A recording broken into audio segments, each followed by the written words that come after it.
Hello, we here for another one. Long time no see, huh? I miss y'all too.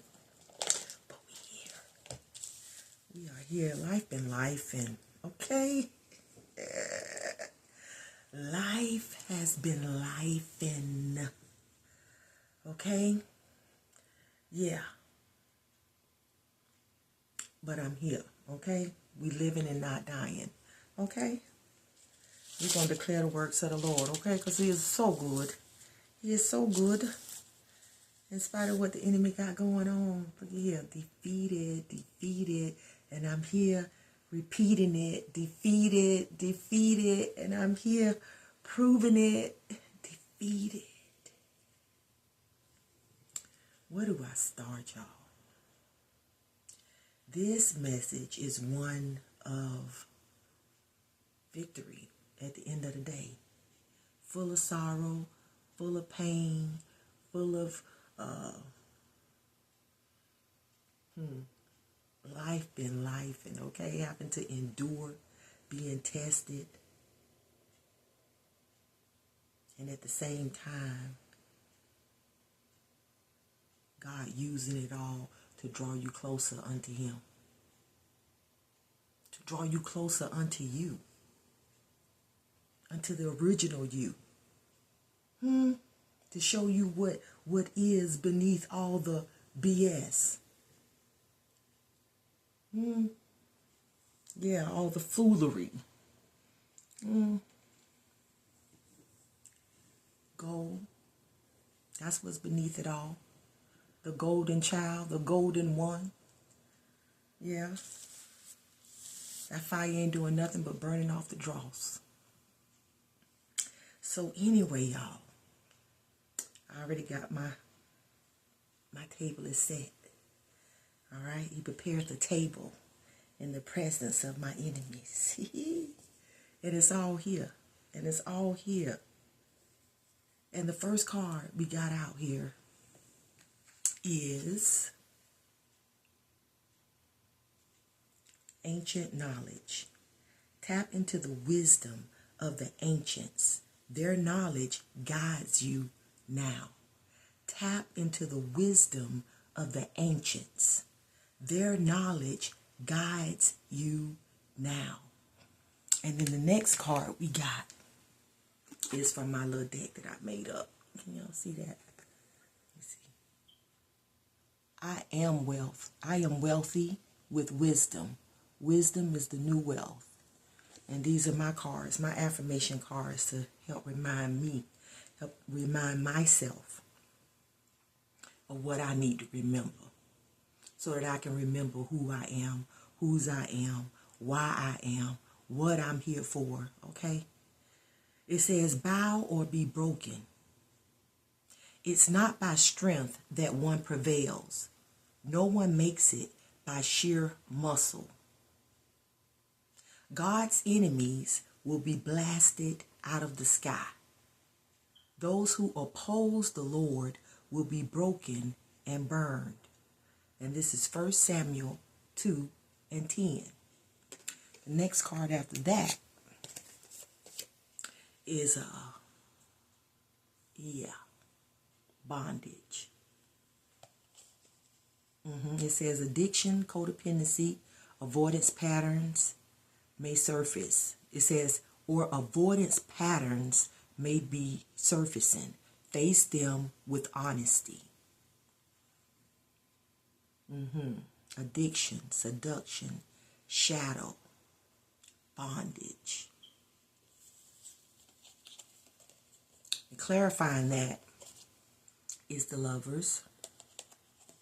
It says love, harmony, relationship, union, partnerships, sexuality, passions, value, alignment, deep love, a choice, the strength of two together. The strength of two together. And right here, it says, it's not by strength that one prevails. No one makes it by sheer muscle. God's enemies will be blasted out of the sky. Those who oppose the Lord will be broken and burned. And this just shows that, you know, when we choose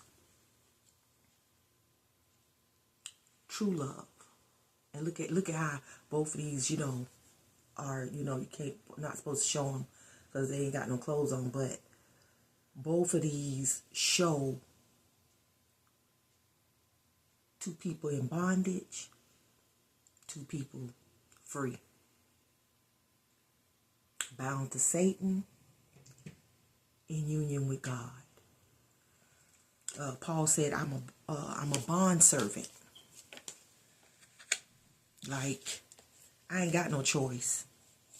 I'm connected to him in that way. But this is how we overcome, by being connected to God, by being in union with God, by being one with God, by choosing love over lust,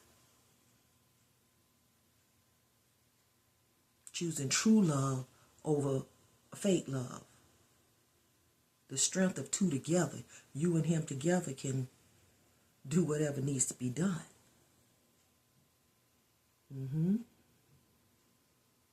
That divine partnership.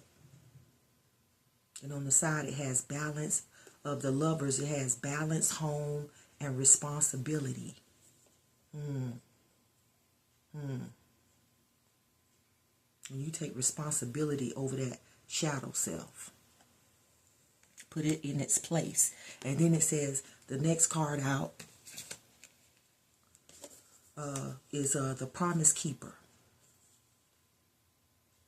From that same deck, I am wealthy with wisdom. Wisdom is my wealth. It says, the Promise Keeper keeps me. Keep up your reputation, God. Give me life. In your justice, get me out of here. Get me out of here. Get me out of this trouble. In your great love, vanquish my enemies. In your great love, vanquish my enemies. Make a clean sweep of those who harass me. And why?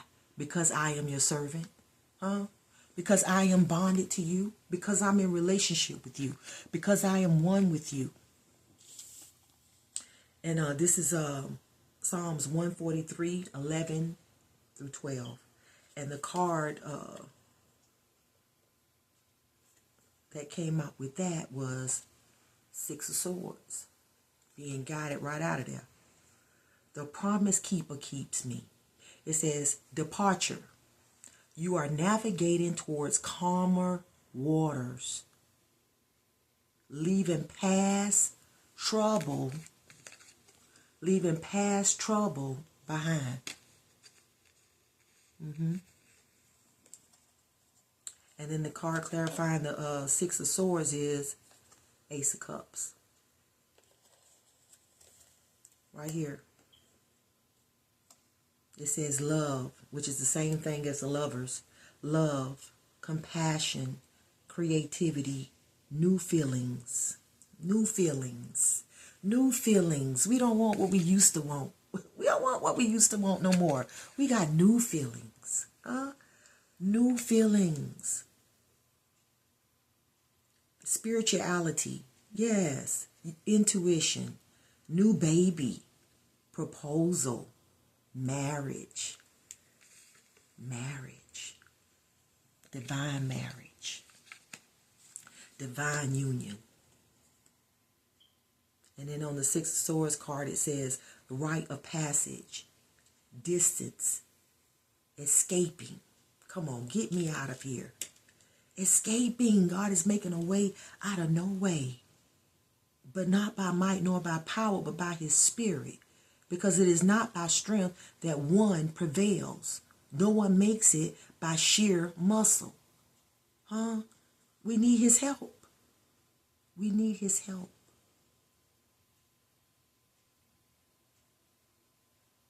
God's enemies will be blasted out of the sky. And those who oppose the Lord will be broken or burned. Get in his way and, yeah, you're going to get got.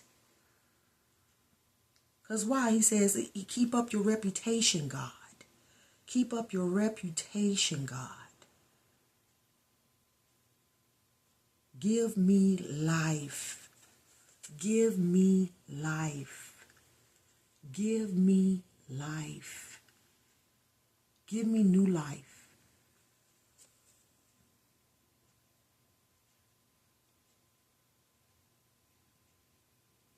Give me new love. It says pioneering, leading, alpha, dominance, ambitious, originality. Yeah, take me back to the original, who I was before. Take me back to the Garden of Eden. Take me back before the fall.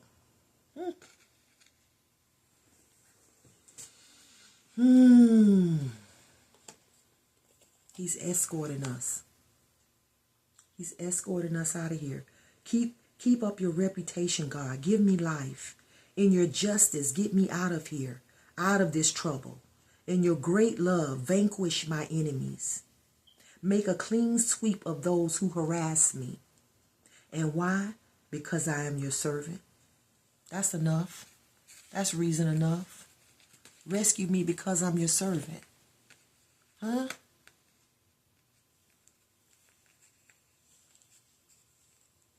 Rescue me because I am your servant.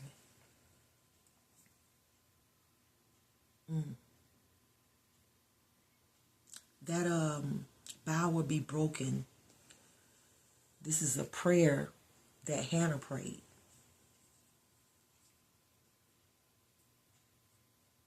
And the prayer that Hannah prayed was a prophecy.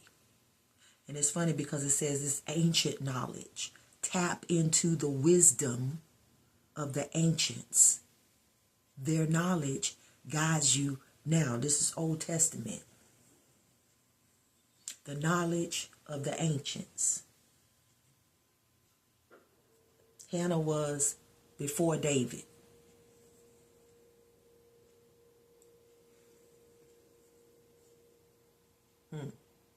Before Samuel, who anointed David.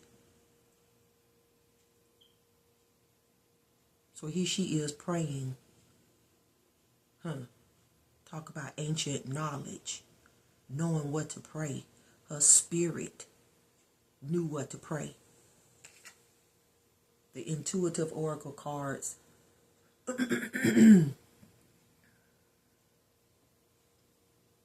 me see. Yeah, ancient knowledge. The book. The book. Ancient knowledge. Tap into it. Tap into the wisdom of the ancients. Their knowledge guides you now, Sequita. Their knowledge is guiding you now. Hannah is guiding me now. And when I went and I said, okay, God said, go and look at it. Go look it up. What 1 Samuel 2:10, and I find Hannah. Not realizing when it came out, looking at it initially, what it was about. But 1 Samuel is about how Hannah prays. It says, Hannah pours out her heart to God. Hannah pours out her heart to God. Hannah pours out her heart to God.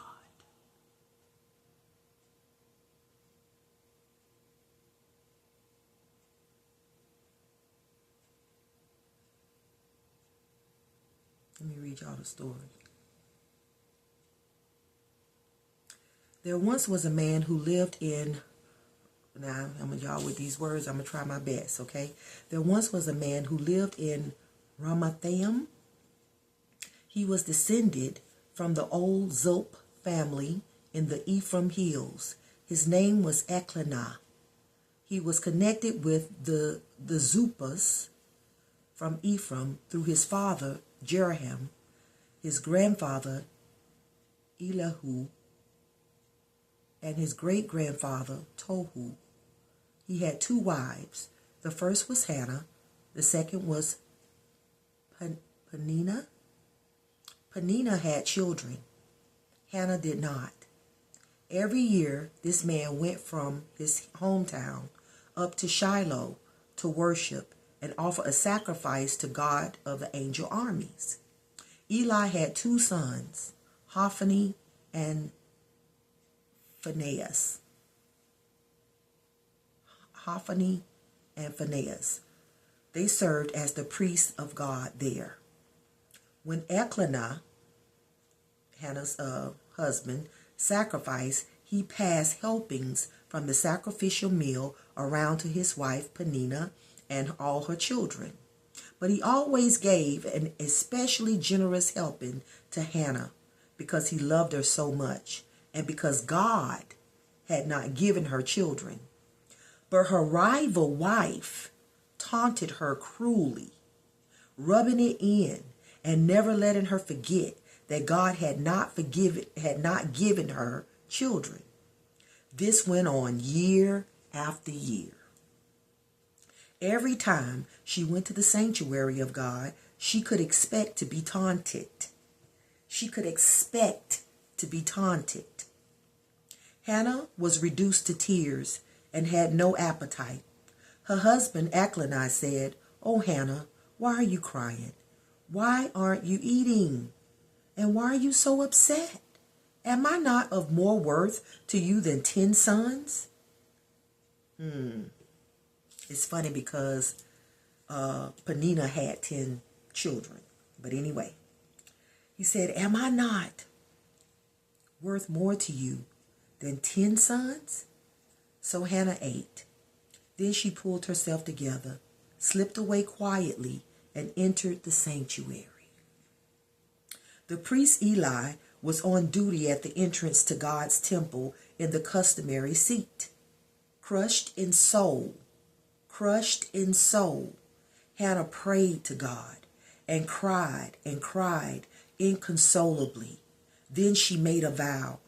"O God of the angel armies, if you will take a good hard look at my pain, if you'll quit neglecting me and go into action for me by giving me a son,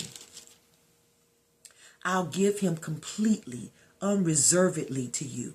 I'll set him apart for a life of holy discipline."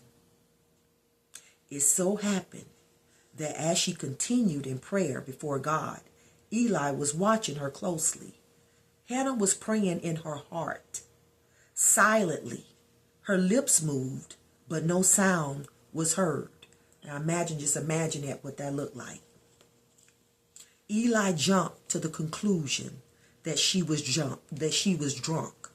Eli jumped to the conclusion that she was drunk.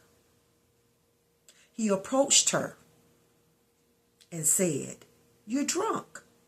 How long do you plan to keep this up? Sober up, woman." Hannah said, "Oh no, sir, please. I am a woman hard used," meaning I am a woman who is deeply troubled. I haven't been drinking, not a drop of wine or beer. The only thing I've been pouring out is my heart, pouring it out to God. Don't for a minute think that I am a bad woman. It's because I'm so desperately unhappy and in such pain that I've stayed here so long. Eli answered her, "Go in peace, and may the God of Israel give you what you have asked him for." "Think well of me and pray for me," she said, and went her way. Then she ate heartily, and her face was no longer downcast. In fact, her face was radiant. Up before dawn, they worshiped God and returned home to Ramah. Elkanah slept with Hannah, his wife, and God began. Now Elkanah slept with Hannah, his wife, and God began making the necessary arrangements in response to what she had asked.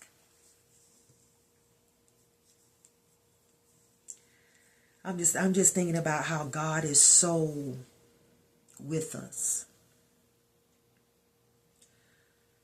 Draw near unto God, and he will draw near unto you. He will draw nearer unto you.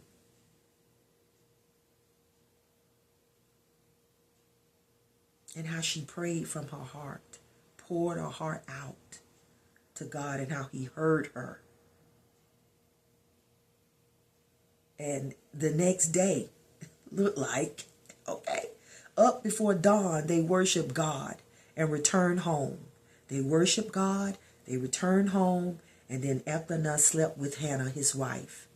And God began making the necessary arrangements in response to what she had asked. Here we go.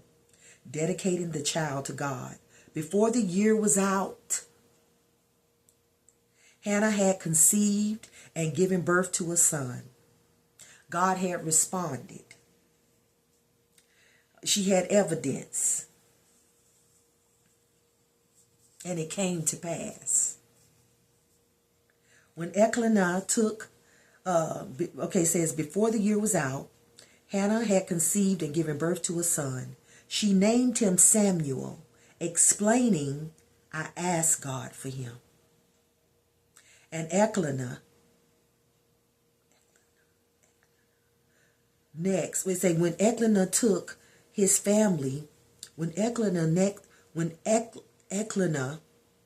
next took his family on their annual trip to Shiloh to worship God, offering sacrifices and keeping his vow, Hannah didn't go. She told her husband, after the child is weaned, I'll bring him myself and present him before God. And that's where he'll stay for good. Elkanah said to his wife, do what you think is best. Stay home until you have weaned him. Yes, let God complete what he has begun. Let God complete what he has begun. And so she did. She stayed home and nursed her son until she had weaned him. Then she took him up to Shiloh, bringing also the makings of a generous sacrificial meal, a prize bull, flour, and wine. The child was so young to be sent off. They first butchered the bull, then brought the child to Eli. Hannah said, excuse me, sir. Would you believe? Would you believe? Would you believe that I'm the very woman who was standing before you at this very spot praying to God? I prayed for this child and God gave me what I asked for. And now I have dedicated him to God. He's dedicated to God for life. Then and there, they worship God. Hannah prayed.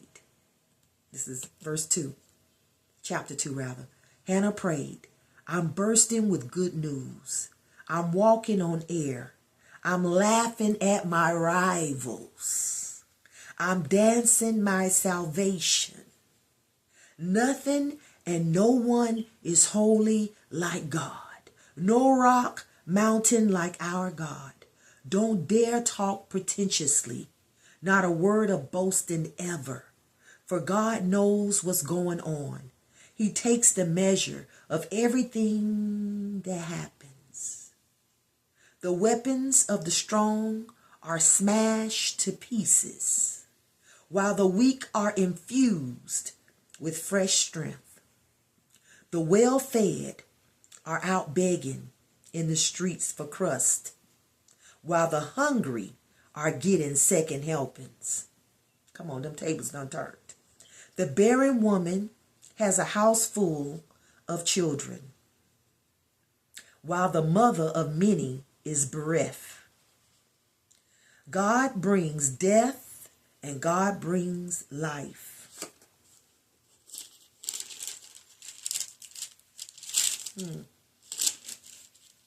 Brings down to the grave and raises up. God brings poverty and God brings wealth. He lowers and he lifts up. He puts poor people on their feet again. He rekindles burnt out lives with fresh hope. restoring dignity and respect to their lives, a place in the sun. For the very structures of earth are God's. He has laid out his operations on a firm foundation.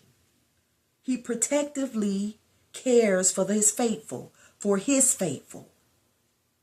He protectively cares for his faithful friends, step by step, but leaves the wicked to stumble in the dark. No one makes it in this life by sheer muscle. Here we go. Going back to that, verse 10. No one makes it in this life by sheer muscle. God's enemies will be blasted out of the sky, crashed in a heap and burned. God will set things right all over the earth.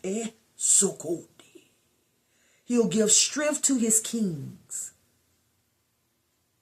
He'll set his anointed on top of the world.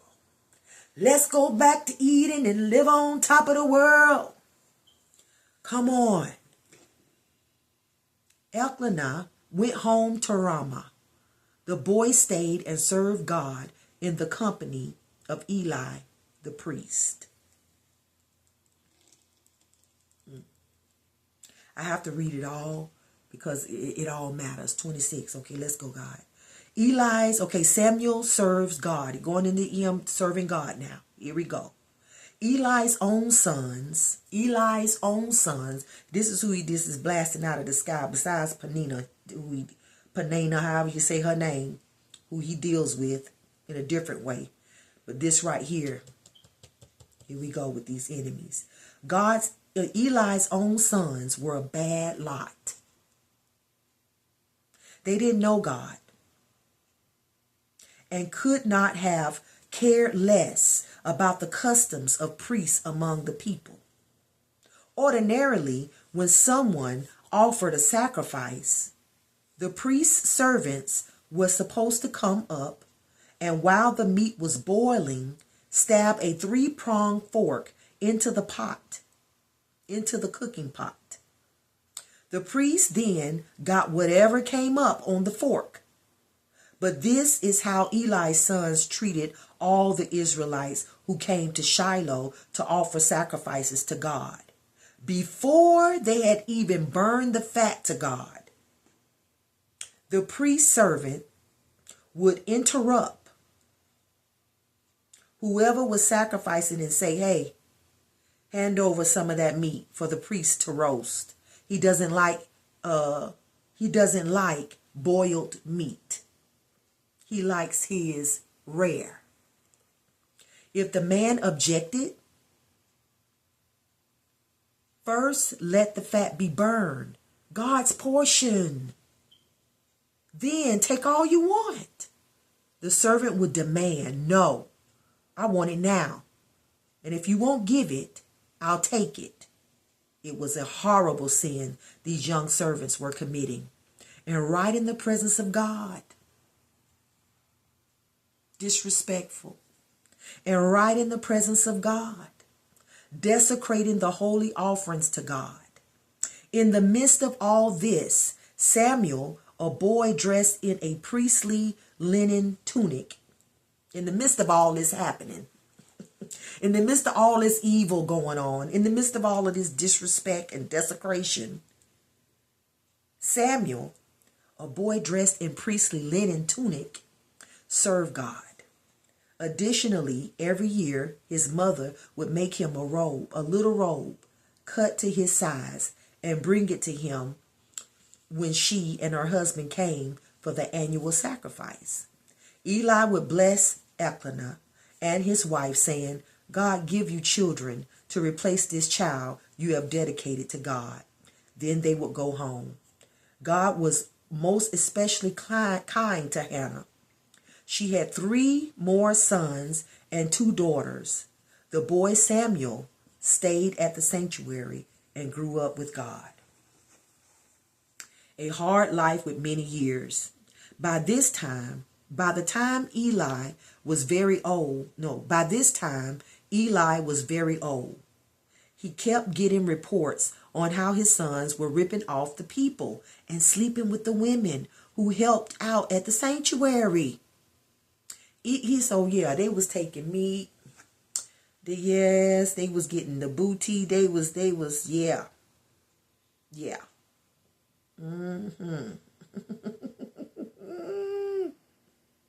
Eli took them to task. What's going on here?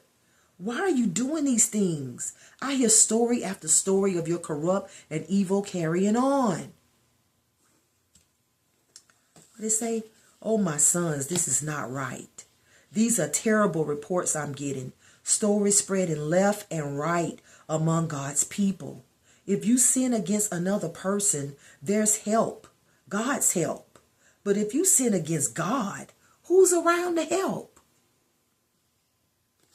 But they were far gone in disobedience and refused to listen to a thing their father said.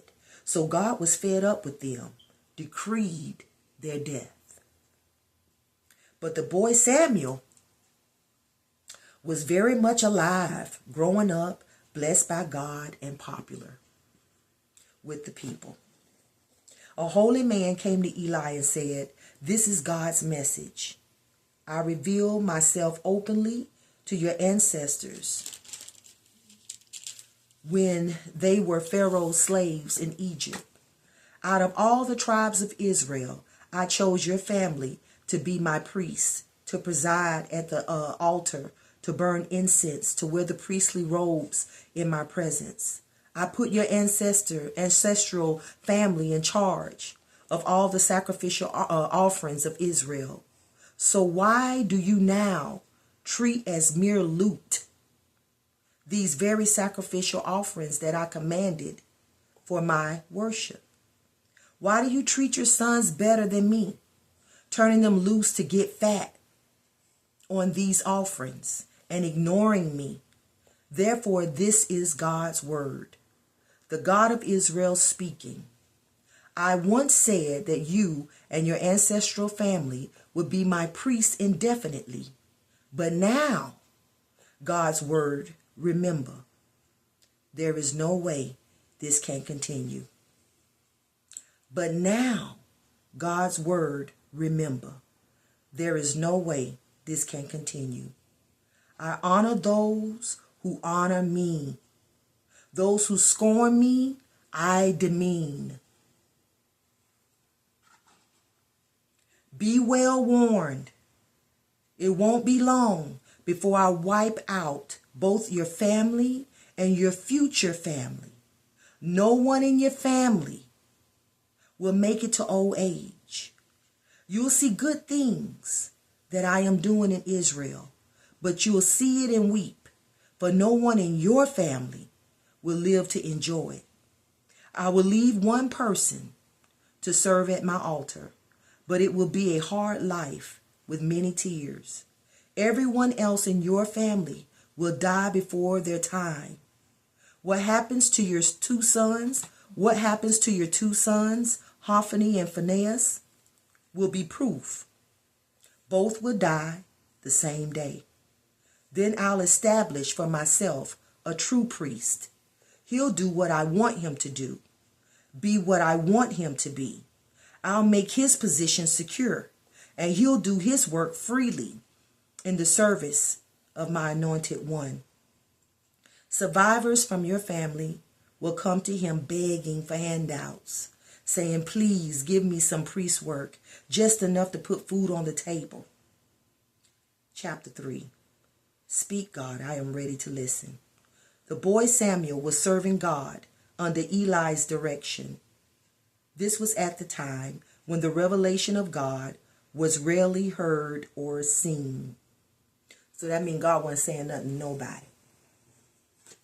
Okay, he done said what he had to say, gave what it was going to be concerning Eli and the sons of Eli and the family of Eli. And yeah. He was demeaning, he demeaned them because they scorned him, dishonored them because they dishonored him. And now he hadn't said nothing until Samuel getting ready to speak now. The boy Samuel was serving God under Eli's direction. This was at a time when the revelation of God was rarely heard or seen. One night, Eli was sound asleep. His eyesight was very bad. He could hardly see. It was well before dawn. The sanctuary lamp was still burning. Samuel was still in bed in the temple of God, where the chest of God rested. Then God called out, Samuel, Samuel. Samuel answered, Yes, I'm here. Then he ran to Eli saying, I heard you call. Here I am. Eli said, I didn't call you. Go back to bed. And so he did. God called again, Samuel, Samuel. Samuel got up and went to Eli. I heard you call. Here I am. Again, Eli said, Son, I didn't call you. Go back to bed. This all happened before Samuel knew God for himself. This all happened before Samuel knew God for himself. It was before the revelation of God had been given to him personally. God called again, Samuel, the third time. Yet again, Samuel got up and went to Eli. Yes, I heard you call me. Here I am. That's when it dawned on Eli that God was calling the boy. So Eli directed Samuel, go back and lie down. If the voice calls you again, say, Speak, God. I'm your servant, ready to listen. Samuel returned to his bed. Then God came and stood before him exactly as before, calling out, Samuel, Samuel. Samuel answered, Speak, I'm your servant, ready to listen. God said, Samuel, listen carefully. I am getting ready to do something in Israel that is going to shake everyone up and get their attention. The time has come for me to bring down on Eli's family everything I warned him of, every last word of it. I'm letting him know that the time is up. I'm bringing judgment on his family for good. He knew what was going on, that his sons were desecrating God's name and God's place, and he did nothing to stop them. This is my sentence on the family of Eli. The evil of Eli's family can never be wiped out by sacrifice or offering. That means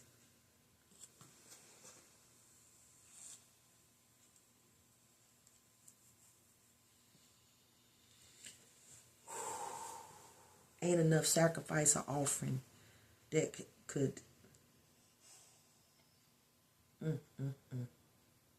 That's some kind of evil. He said the evil of Eli's family can never be wiped out by sacrifice or offering. Samuel stayed in bed until morning, then rose early and went about his duties, opening the doors of the sanctuary. But he dreaded having to tell the vision to Eli. I know. But then Eli summoned Samuel. Samuel, my son. Samuel came running. Yes, what can I do for you? What did he say? Tell it to me. All of it. Don't suppress or soften one word. As God is your judge, I want it all, word for word, as he said it to you. So Samuel told him, word for word. He held nothing back. Eli said, He is God. Let him do whatever he thinks is best. Samuel grew up. God was with him, and Samuel's prophetic record was flawless. Everyone in Israel, from Dan in the north to Beersheba in the south recognized that Samuel was the real thing, a true prophet of God. God continued to show up at Shiloh, revealed through his word to Samuel at Shiloh. God continued to show up at Shiloh, revealed through his word to Samuel at Shiloh.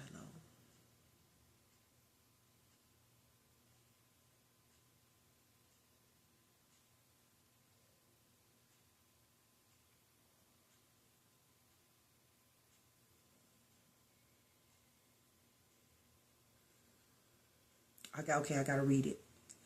Here we go, chapter 4. If we don't do nothing but read this, we can stop it and start again. Whatever the chest of God is taken, whatever Samuel said was broadcast all throughout Israel. Israel went to war against the Philistines. Israel set up camp at Ebenezer. The Philistines at Aphek. The Philistines marched out to meet Israel. The fighting spread and Israel was badly beaten. About 4,000 soldiers left dead on the field. When the troops returned to the camp, Israel leaders said, "Why has God given us such a beating today by the Philistines? Let's go to Shiloh and get the chest of God's covenant. It will accompany us and save us from the grip of our enemies." So the army sent orders to Shiloh. They brought the chest of the covenant of God, and the God of angel armies, the cherubim enthroned God. Eli's two sons, Hophni and Phinehas, accompanied the chest of the covenant of God. When the chest of the covenant of God was brought into the camp, everyone gave a huge cheer. The shouts were like thunderclaps, shaking the very ground. The Philistines heard the shouting and wondered, what on earth is going on? What's all the shouting amongst the Hebrews? Then they learned that the chest of God had entered the Hebrew camp. The Philistines panicked. Their gods have come to the camp. Their gods have come to their camp. Nothing like this has ever happened before. We're done for. Who can save us from the clutches of these super gods? These are the same gods who hit the Egyptians with all kinds of plagues out of the wilderness. On your feet, Philistines. Courage. We're about to become slaves to the Hebrews, just as they have been slaves to us. Show what you're made of. Fight for your lives. And did they fight? And did they ever fight? It turned into a rout. They thrashed Israel so mercilessly that the Israelite soldiers ran for their lives, leaving behind an incredible 30,000 dead.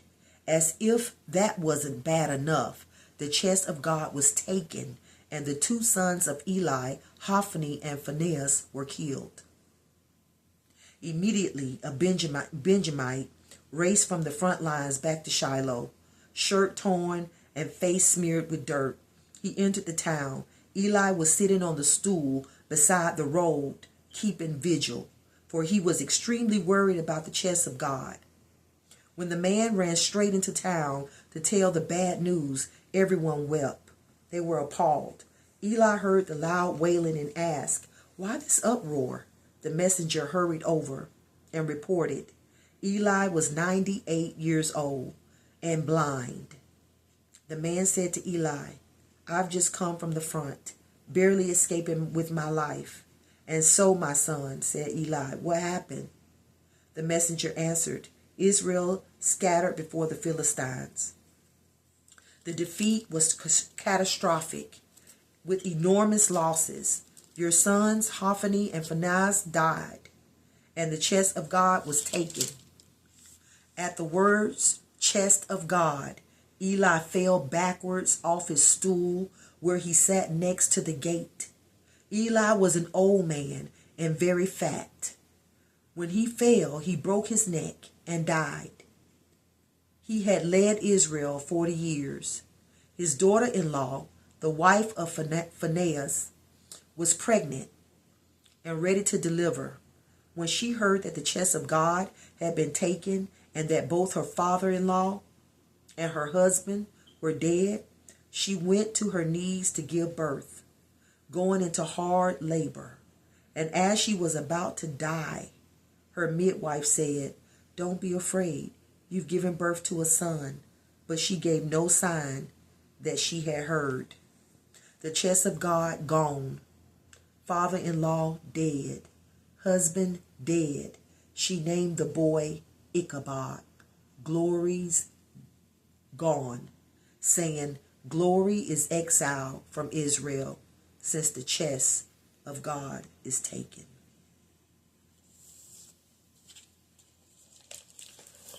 Okay, 45.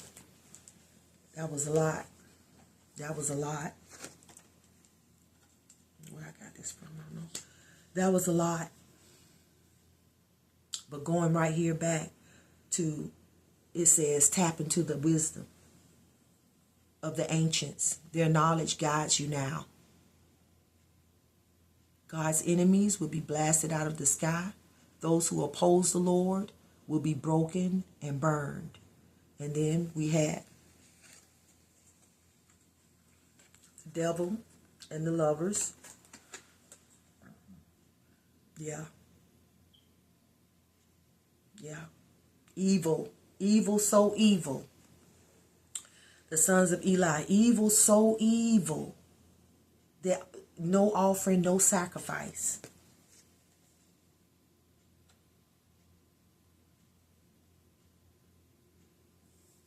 Could make amends for it. Just a reprobate mind. Ain't no good in them. Just evil. Evil, blasted out of the sky. Going back to when Satan was blasted out, Lucifer was blasted out of the sky for opposing God, coming up against God. Just disrespectful in the presence of God. That's this. Same thing.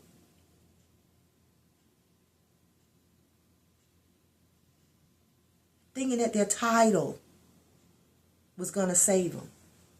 Because we're priests. And we've always been a priest. And our father's been a priest for 40 years. And you know what I mean? We've grown up priests, that privilege. So we could do what we want to do. I mean, just desecrating the house of God. Just no respect. And I just hear Hannah praying, not knowing that her prayer was a prophecy. She was literally, her soul was praying for a replacement. And what she was wanting, God was wanting it too.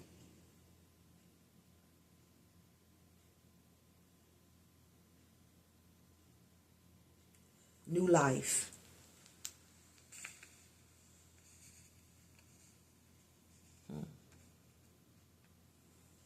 True love. Real worship.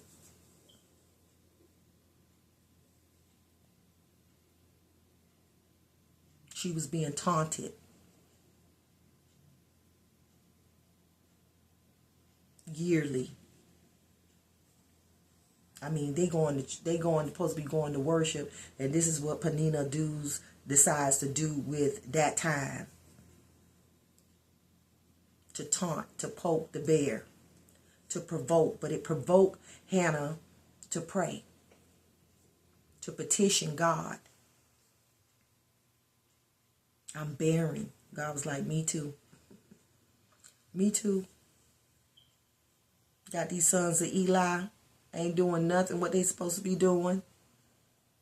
Hating on me. Taunting me. Disrespecting me in my face. Daily. Making a lifestyle of it. So here she is praying. Her and God wanting the same thing.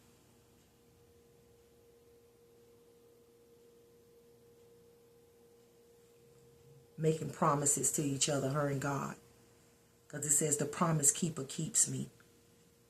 And she said, Lord, if you give me this, I'll give it back to you. for you to use for your glory, for you to have your way with it. Be dedicated unto you, loyal unto you. And it says that Samuel's time as a prophet was flawless. He did things just like God wanted him to do them. Said what God wanted him to say. Did what God to the letter.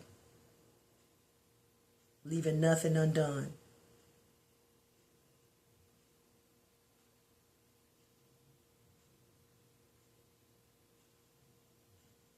Hannah pours out her heart.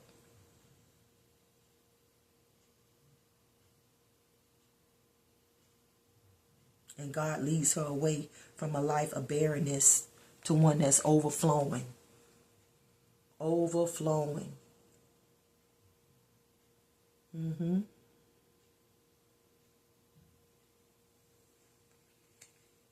Mm-hmm.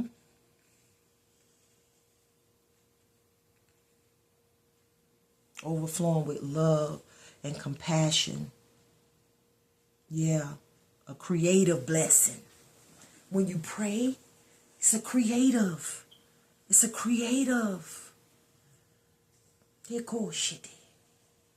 Out of your belly shall flow rivers of living water. Out of your belly shall flow rivers of living water. She prayed prayers that were like rivers. Come on, focus. She prayed prayers that were like rivers of living water. Communion. She communed with God. Lord, deliver me. Keep up your reputation, God. Give me life. Give me life. Samuel was life. Life. Life to God. The life of God. Life to Israel. In your justice, get me out of here. Out of this trouble. Because she said, I'm a troubled woman. I am deeply troubled. That's why I'm praying. Don't think that I'm here drunk. Don't assume I'm out of my mind, drunk, that I'm desecrating the house of God like your sons are doing, you and your sons. No, I'm deeply troubled.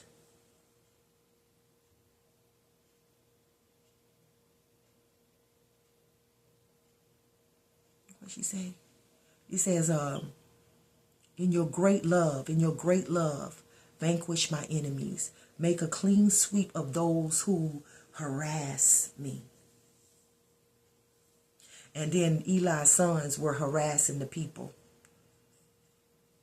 Raping the women.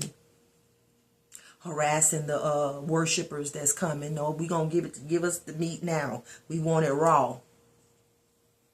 We don't like it boiled. We like it rare. Give it to us before you give it to him. Before you give it to God, give it to us. And if you don't, we'll take it. Harassment. And then Hannah was being harassed by the rival wife, Peninnah.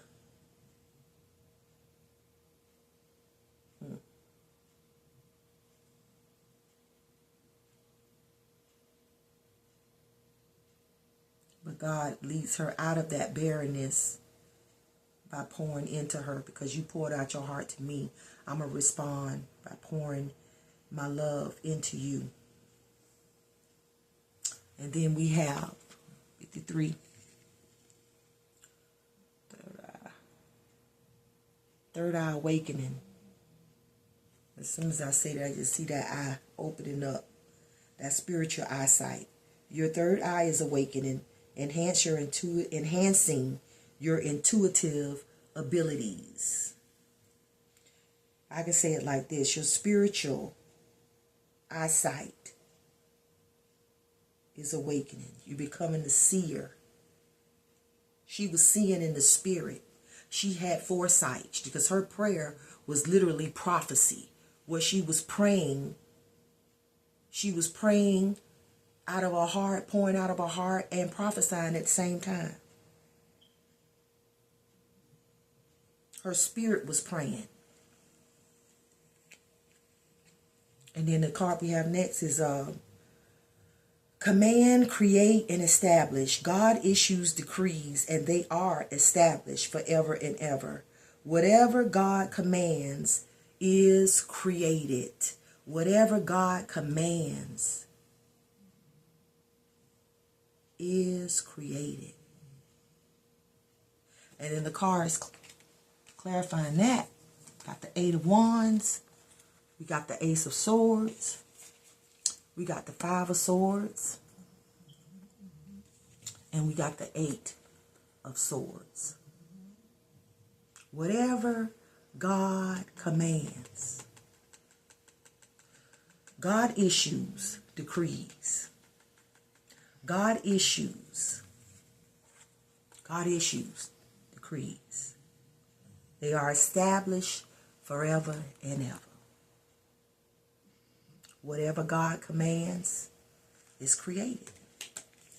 Whatever God says about these people that are opposing him and opposing Hannah in competition with God. Anina was in the competition with Hannah. Got her all in her head. Probably with the things she was saying, speaking over her yearly, daily. Had her thinking God, if you don't help me, I'm not gonna have no children. I'll never have a child. I can't do this in my own strength. It's not by strength that one prevails. No one makes it by sheer muscle. I've been having sex with my husband and nothing. I need your help.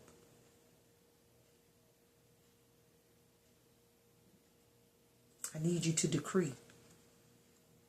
I need you to decree. I need you to send your word. I need you to send your spirit, not by might nor by power, but by your spirit. Not by might nor by power, but by your spirit. The truth, only the truth. Only the truth is going to set me free from this competition, from those who oppose me, from those who harass me. I need you to say so it can be so.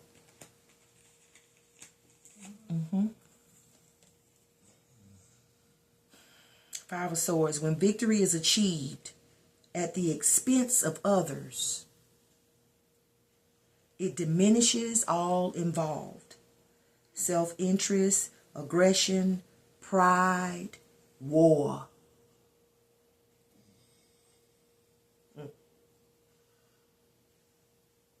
The aggression that Eli, the sons of Eli, had towards the worshipers of God, the people of God, the house of God. Their pride. It meant war. Yeah. This eight of swords, trapped, victim, helpless, restricted. Everybody was feeling that way. They're like they don't have a choice. They don't have a choice. We got to give them the meat. Are they going to take it anyway? No choice. Trapped by negative thoughts, you feel powerless to change your circumstances. They felt powerless to change. Ain't nothing we could do.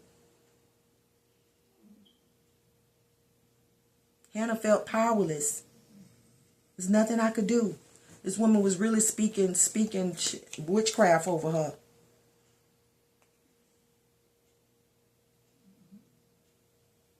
Speaking ill, evil eye, all that.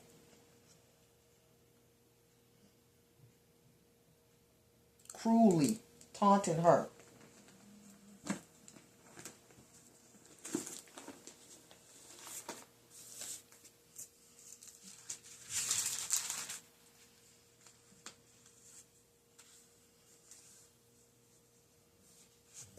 And even Eli was, you know what I'm saying, had something to say. She was catching it from every which way. Eli jumped to conclusions. She over here really praying sincerely And the man of God don't see that. He don't recognize that. They did say he ended up being blind. As within, so without. He said her lips moved, but no sound was heard, because Hannah was praying in her heart silently. And Eli was watching her closely, but couldn't see the sincerity.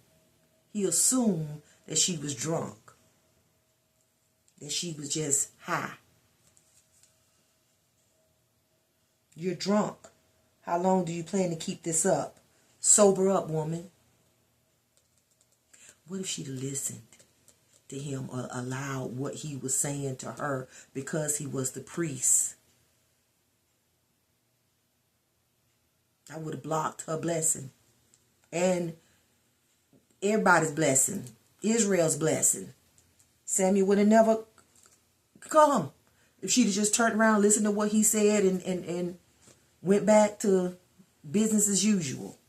But she stood up for herself. She said, "Oh no, sir. Please, I'm a woman who is deeply troubled. I have not been drinking wine or beer. I was pouring out my soul to the Lord. Do not take your servant for a wicked woman." I'm a servant of God, not a wicked woman. "I have been praying here out of my great anguish and grief." I have been praying here out of my great anguish and grief. It's funny that the church is supposed to be the place where you can do that at, but it's not. Not like this. You see what I'm saying? When it don't look right. When it don't look,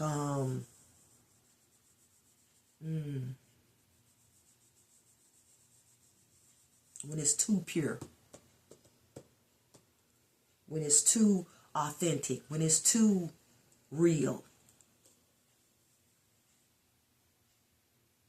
you get taken for being a wicked woman, a drunk woman. Sober up, woman. She said, she said, the only thing I've been pouring out is my heart. Pouring it out to God. See, you got to pour it out to God, not to man. To God. If you really want to get somewhere. If you really want to get an answer. That's what day we living in today. Don't for a minute think I am a bad woman. It's because I'm so desperately unhappy and in such pain that I've stayed here so long. Like, I mean, she taking too long, Eli?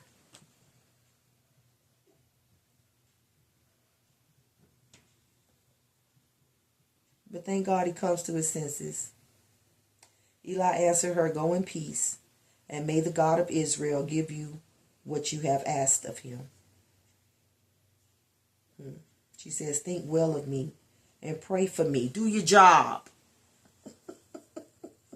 Think well of me and pray for me. I'm just saying, though, how you ain't reprimanding. I'm just saying, okay, it's coming to me now. You ain't reprimanding your sons who doing such evil. You admit later on that you getting everybody telling you what they doing. But you ain't reprimanding them. But here she is. Here she is doing a good thing, doing a godly thing, doing the thing that God has her to do. And she gets reprimanded. You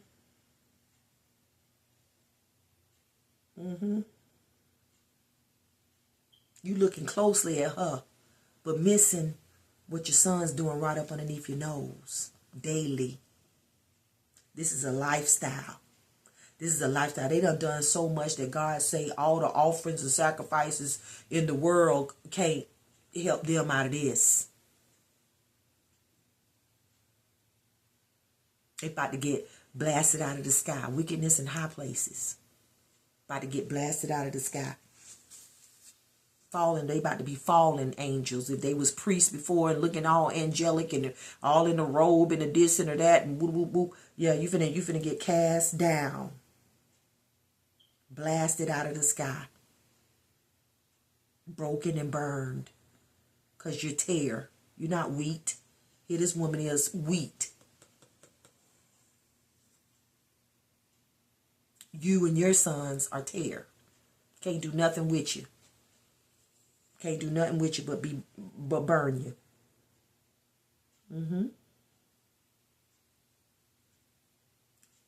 They're achieving victory on a daily, but at the expense of others.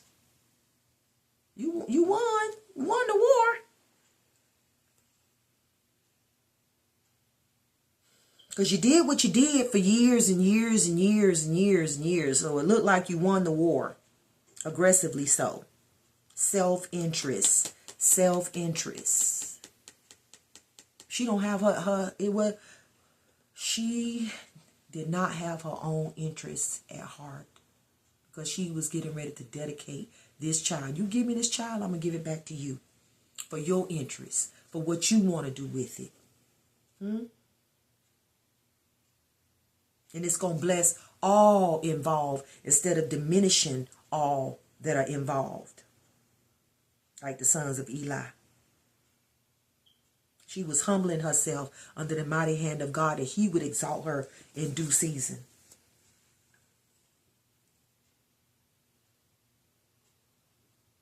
She's feeling trapped by those negative thoughts. God, what I'm gonna do if you don't help me? What I'm gonna do if you don't help me? What am I gonna do? If you don't come into union with me, if you don't hear my prayer, I'm pouring out my heart to you. If you don't get me out of this, I'm going to be stuck. I'm going to be trapped.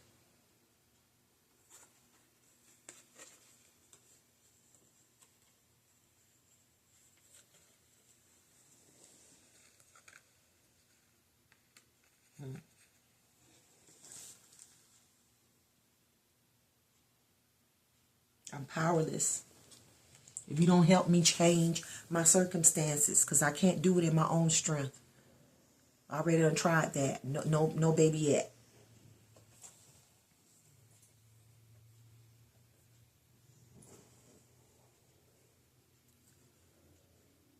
Nothing of substance.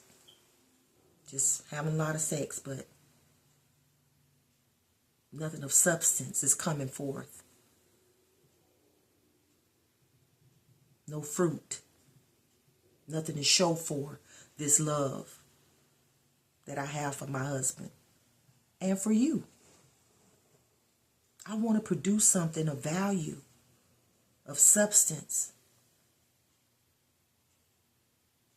Not just be married for the sake of being married. For the sake of having a husband. And a man say, am I not better than 10 sons?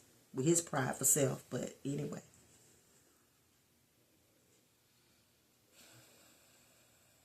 She partners with God.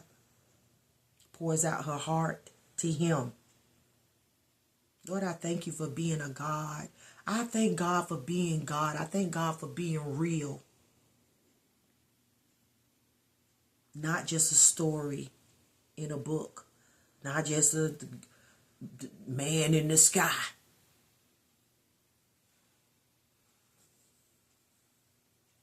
I thank him for being present, a very present help in our time of need, in our time of trouble, and indeed.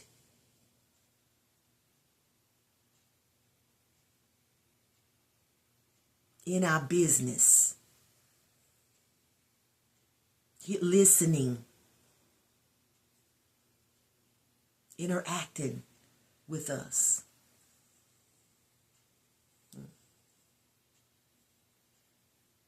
Next is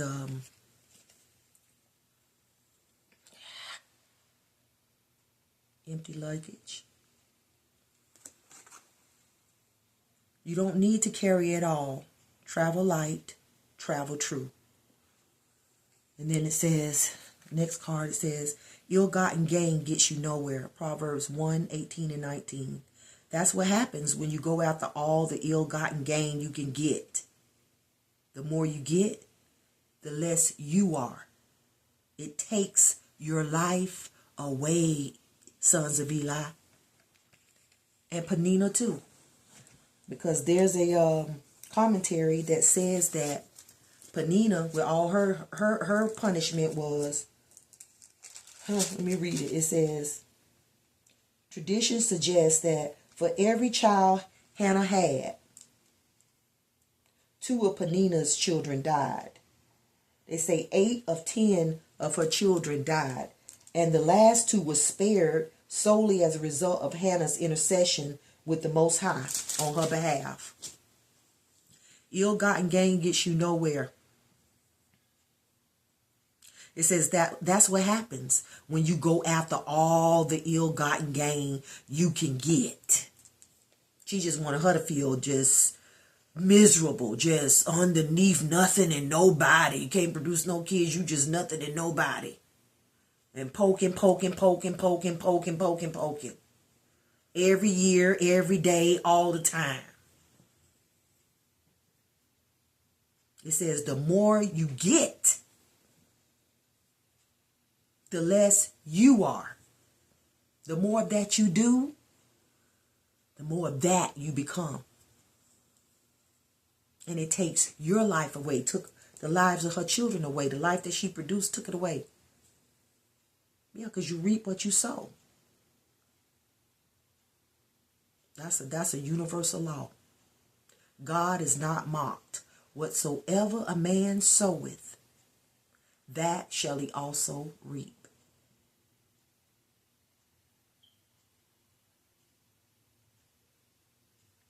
But the empty luggage, I just feel like that is emotional baggage, you know. Hannah just poured out this and that and the other and this and that and the other, and she just wailing before God. I need thee. Keep up your reputation, God. Give me life. Give me life. In your justice, get me out of here, out of this barren state, out of this trouble. It says she was troubled, deeply troubled. Get me out of being deeply troubled. In your great love, vanquish my enemies. And then remember, she over here, Hannah say, after the baby done come and everything, and God done answered, honey. It says over here, Hannah prayed, I'm bursting with good news. Okay, Hannah bursting with good news now. She walking on air. She laughing at her rivals. Right here, the next one says, always wanting, forever giving. Sinners are always sinners. Eli, the sons of Eli and Penina, sinners. You do this all the time. This is what you do. This is a lifestyle. This is how you is. This is how you live, and you love it.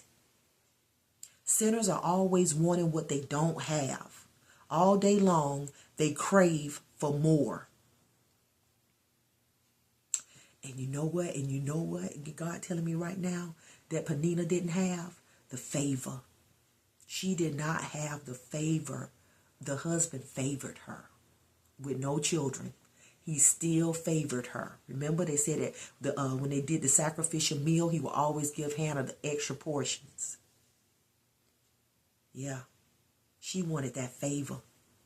She thought that having all those sons, you know what I'm saying, daughters, whatever, 10 children, was going to give her the favor, but it didn't. And she was always wanting more and probably trying to remind him over and over again of how, you know, she was better than her because I've given you children and she produces nothing. Why do you love her so? She's giving you nothing. Sinners are always wanting what they don't have, which was that favor.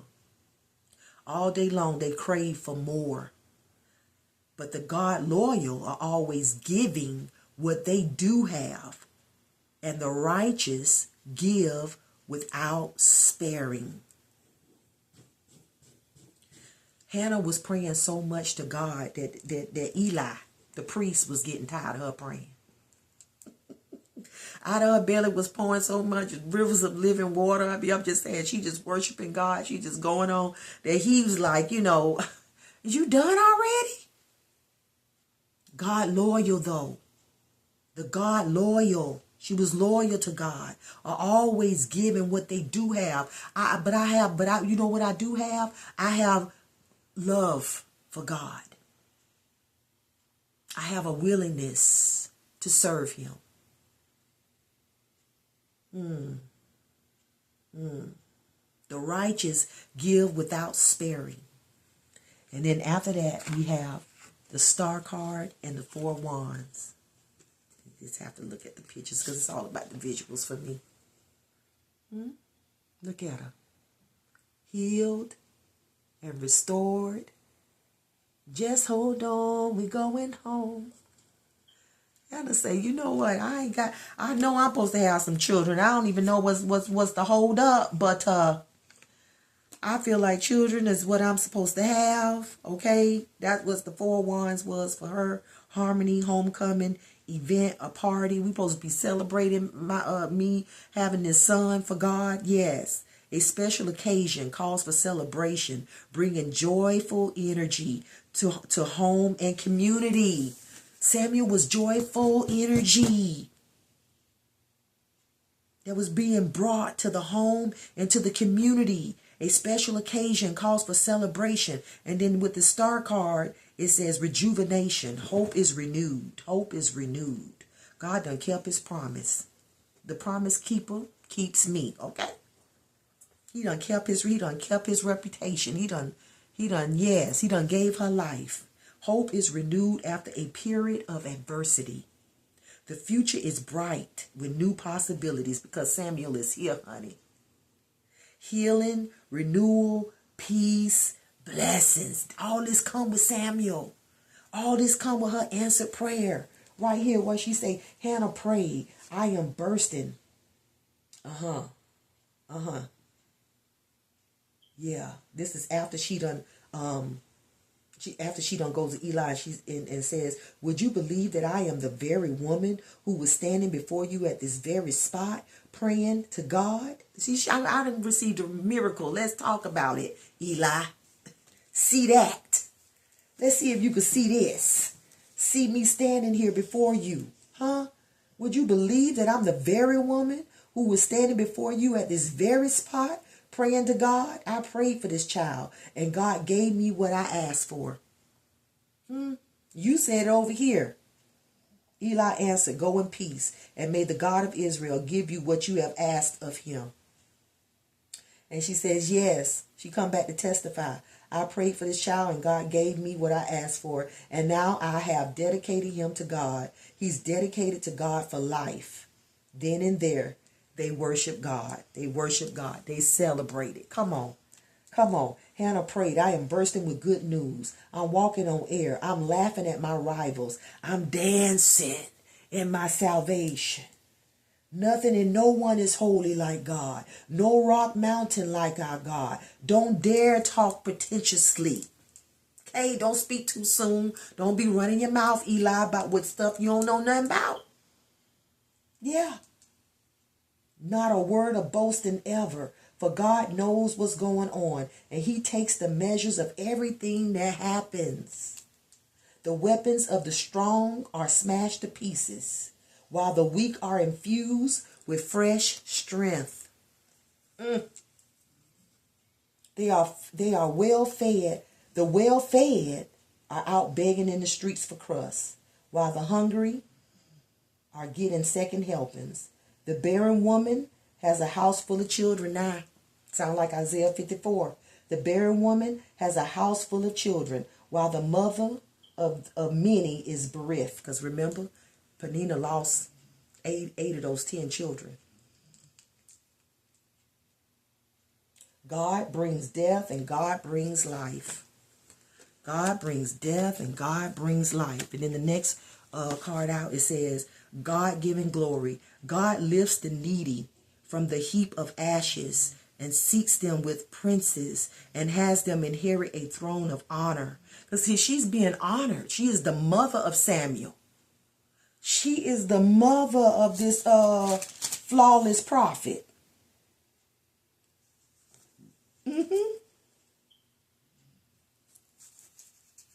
Yeah. Everybody knows it. Everybody knows it.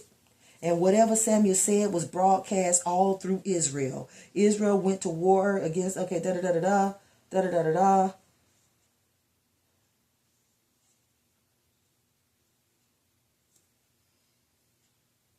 Right here. Samuel grew up. God was with him. And Samuel's prophetic record, his prophetic record was flawless. Everyone in Israel, from Dan in the north to Beersheba in the south, recognized that Samuel was the real thing, a true prophet of God. Here you is over here having 10, kids or whatever, but substance right here, one. Substance. That's why we can't worry about what other folk doing and how fast they going and what and all of that. Because you just might be having some dogs when I'm over here birthing forth an elephant. Just two different things. A prophet whose prophetic record was flawless. Got him down as the real thing. A true prophet of God. Not sons of Eli. Nothing like that. God continued to show up and show out. Woo. Restoring dignity and respect to their lives. See, restoring dignity and respect to their lives. God gives them a place in the sun. 1 Samuel 2 and 8. 1 Samuel 2 and 8. I didn't even know that was the 1 Samuel. It's a lot of 1 Samuel. I got these decks. Look, I got decks. A lot of I got like 3 of these. Oh, here they go.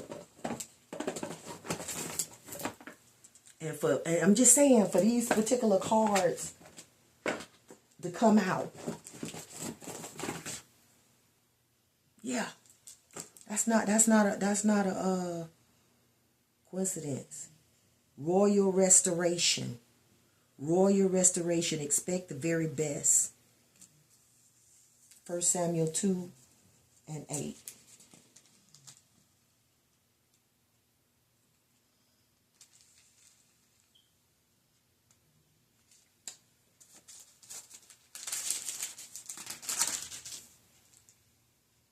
He raises the poor from the dust and lifts the needy from the ash heap. He seats them with princes and has them inherit a throne of honor. For the foundations of the earth are the Lord's. On them he has set the world. He will guard the feet of his faithful servants. But the wicked will be silenced in the place of darkness. And then that's when he goes back to the beginning. It's not by strength that one prevails. Those who oppose the Lord will be broken. The Most High will thunder from heaven.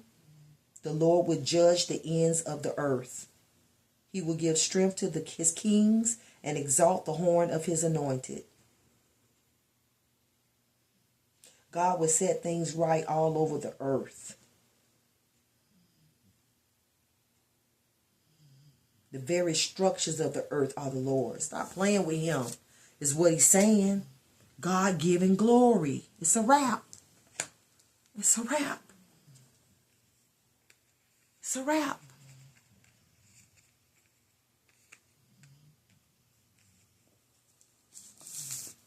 God sees, God knows, God hears.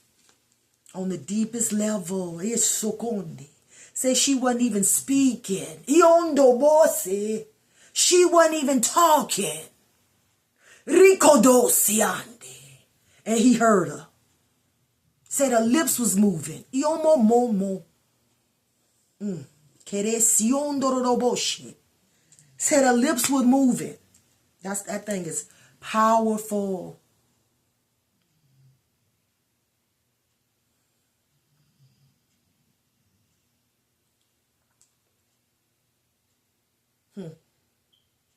It's to show us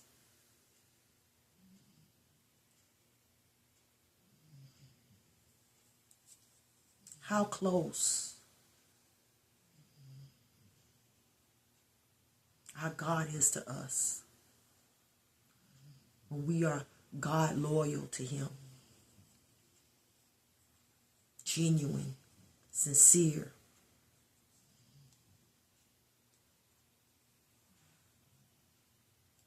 He hears what you don't say. What you're saying with your heart.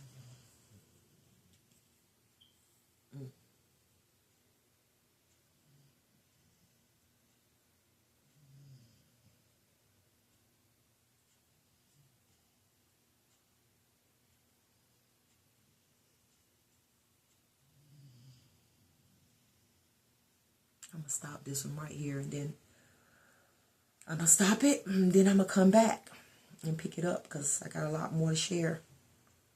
And I know these get really long because, you know, when you're in the spirit, there is no distance. There's time. It's just, what is that? When you're in eternity, in the spirit, you know, communing.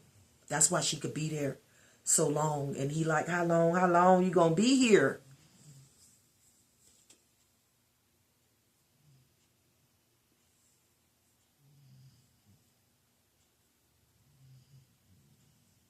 That's why I love worshiping at home.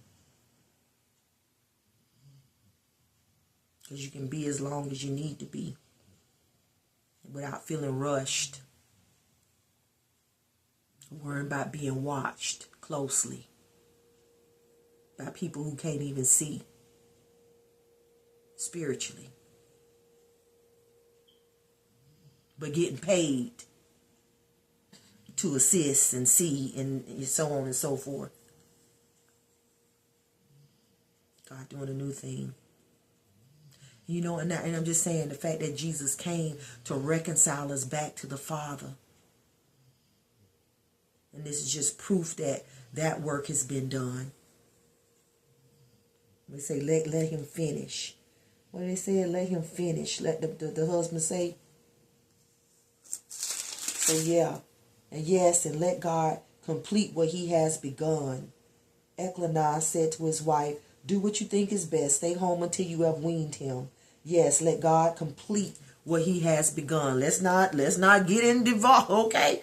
Let's not try to start taking the reins now, because we know we didn't do this.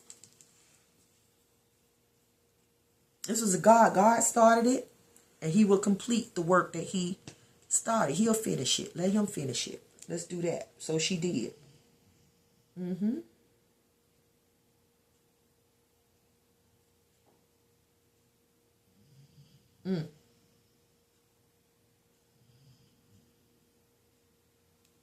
Lord, we thank you. We thank you. We thank you. We thank you. We thank you.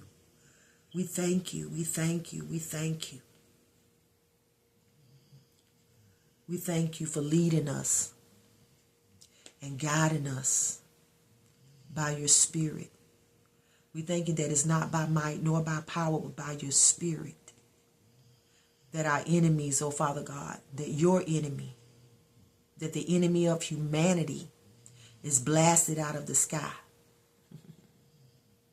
We thank you, Father God, for decreeing and establishing your will forever and ever. We thank you that all that you have commanded is created. We thank you for keeping your reputation and for giving us life. We thank you that in your justice, you get us out of all trouble, all the trouble that is troubling us in our hearts, in our minds, in our souls. We thank you that in your great love, you vanquish our enemies. We thank you that you make a clean sweep of those who harass us. And all because we are your servants. We are your friends. We are the God loyal. We are those that love you. Those that seek you. Those that hear and wait to hear you say. We give you our hearts. We give you our minds, our souls, our very bodies to use for your glory. We thank you for lifting us up. We thank you for lifting us up. We are needy, oh God, in need of you. Need you every day, every hour of the day. Need you to have your way in our lives.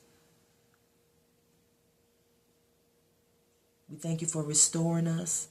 We thank you for God-given glory. We thank you for restoring our dignity. We thank you for restoring our respect. Restoring dignity and respect to our lives. We thank you for giving us a place in the sun. We thank you for royal restoration. We expect the very best from you, oh God. We know you know what's best.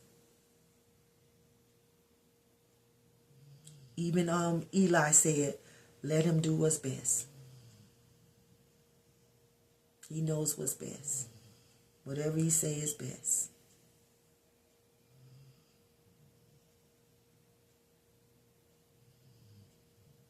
We pray that you would fill us up and cause us to overflow so that we always have to give. We always have love to give, righteousness to give, wisdom to give, and that we would give without sparing. This is not just about an hour and 30-minute, video. It's about giving without sparing. And we pray that you continue to give us to give so that your people will have hope. They will have you.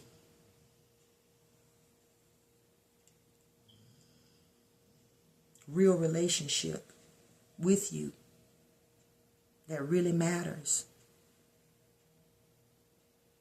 Communion with you. They will have your love. They will have your compassion. They will have your care. They will have your concern. They will have your protection.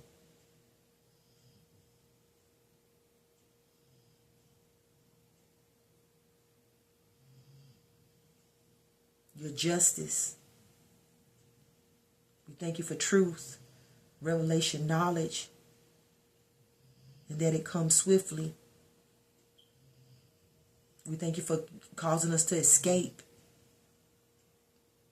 the bondages, slavery, in every shape, way, form, however it's being distributed. We thank you that those who oppose you are broken and they are burned. And we are purified by your fire, by your presence, by your fiery love, by your passion, by the passion of the Christ that enables us to endure like he endured. We give you praise, we give you honor, and we give you glory. And I'll see you next one.